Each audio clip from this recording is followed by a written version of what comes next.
में पुतिन को डराने के लिए डोनाल्ड ट्रंप ने रूस के सामने पनडुब्बी तैनात करके अपना एजेंडा जाहिर कर दिया है।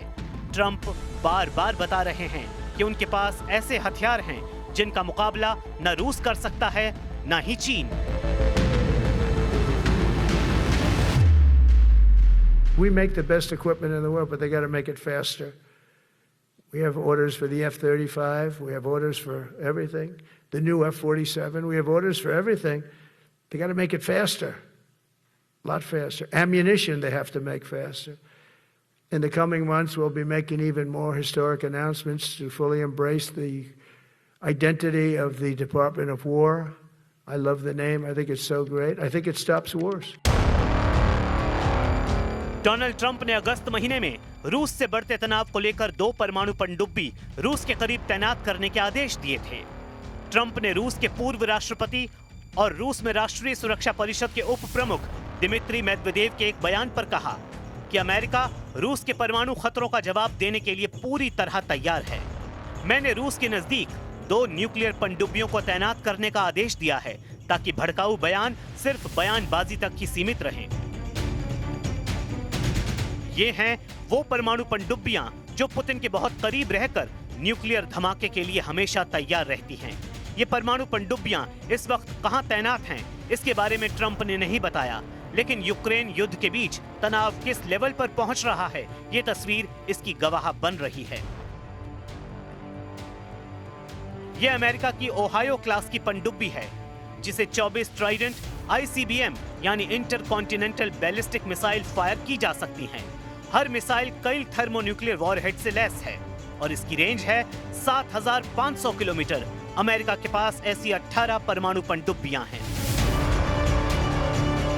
ये पनडुब्बियां पुतिन और उनके दाहिने हाथ माने जाने वाले दिमित्री मेदवेदेव को डराने के लिए हैं। मेदवेदेव रूस के राष्ट्रपति भी रह चुके हैं और अब रूस में राष्ट्रीय सुरक्षा परिषद के उप प्रमुख हैं। उन्होंने 31 जुलाई को कहा था कि ट्रंप को याद रखना चाहिए कि रूस के पास सोवियत दौर की परमाणु हमला करने वाली ताकत है। मेदवेदेव की इसी बात ने ट्रंप को आग बबूला कर दिया है।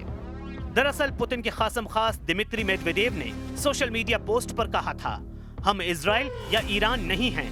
ट्रंप की तरफ से दिया गया हर नया अल्टीमेटम युद्ध की धमकी माना जाएगा। उन्होंने डोनाल्ड ट्रंप को याद दिलाते हुए कहा था कि रूस के पास सोवियत संघ के समय से परमाणु हमले डेड हैंड की क्षमता है। अब सवाल है कि पुतिन का डेड हैंड क्या है। सोवियत संघ के दौर में यानी 1980 के दशक में एक ऑटोमेटिक परमाणु रिटेलिएशन सिस्टम बनाया गया था। इसे ही डेड हैंड कहा जाता है। इसे पेरीमीटर सिस्टम भी कहते हैं। रूस की पूरी लीडरशिप के मारे जाने पर यह सिस्टम अपने आप परमाणु हथियार लॉन्च कर सकता है।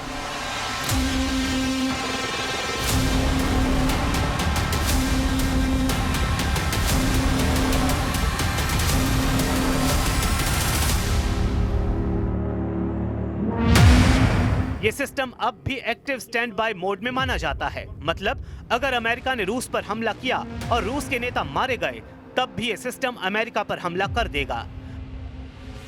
वैसे ट्रंप की परमाणु पनडुब्बी की तैनाती के सामने रूस कमजोर नहीं है। पुतिन बार बार इसका एहसास दिला चुके हैं कि रूस के पास दुनिया की तीसरी सबसे बड़ी नौसेना है। आंकड़ों के हिसाब से पहले नंबर पर चीन है, क्योंकि उसके पास करीब 400 जंगी जहाज हैं।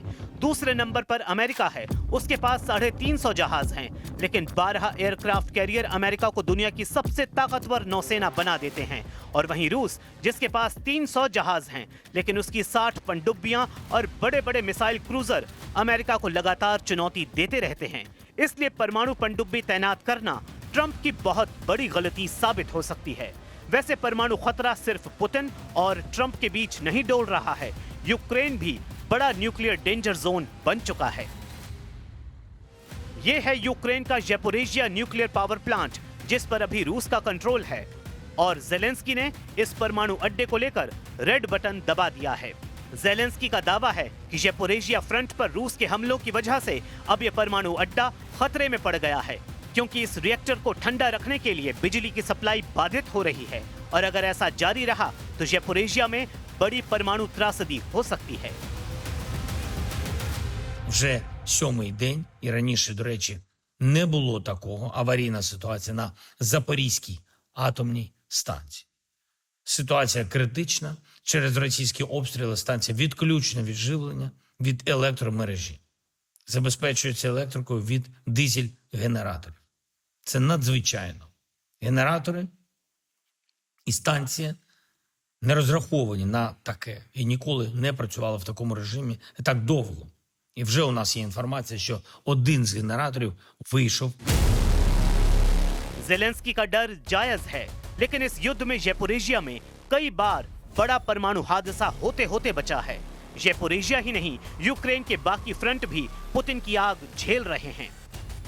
पुतिन ने यूक्रेन पर हमला करके बता दिया है कि अब वो नेटो तोड़ युद्ध की शुरुआत कर चुके हैं। यूक्रेन में पुतिन के हर हमले की तस्वीर बता रही है रूस का एजेंडा अब ट्रंप के ख्वाब तोड़ देगा। चौथे साल में चल रहे युद्ध में पुतिन अब यूक्रेन को आगे बिल्कुल भी बख्शना नहीं चाहते। हर हमले के साथ उनकी फायर पावर लगातार बढ़ती जा रही है और यूक्रेन में अब तक 12,000 से ज्यादा लोगों का खून बहा चुकी है। यूक्रेन के हर बड़े शहर को पुतिन की मिसाइल और कामिकाजे ड्रोन दहला रहे हैं और इन्हें रोकना अब ज़ेलेंस्की और नेटो दोनों के बस की बाहर की बात हो चुकी है। We do not want to see a continuation of this dangerous pattern by Russia, intentional or not. But we stand ready and willing to continue to defend every inch of Allied territory. इसमें कोई शक नहीं कि Trump की नई धमकी Putin का mood बिगाड़ चुकी है। अब पुतिन को अपना सबसे खतरनाक हथियार निकालना पड़ेगा। यही अमेरिका का सबसे बड़ा डर बन सकता है। अगर पुतिन को यूक्रेन से आगे का युद्ध लड़ना है और नेटो के साथ अमेरिका को पस्त करना है, तो समझ लीजिए कि दुनिया के सामने अब परमाणु युद्ध का खतरा मंडराने लगा है।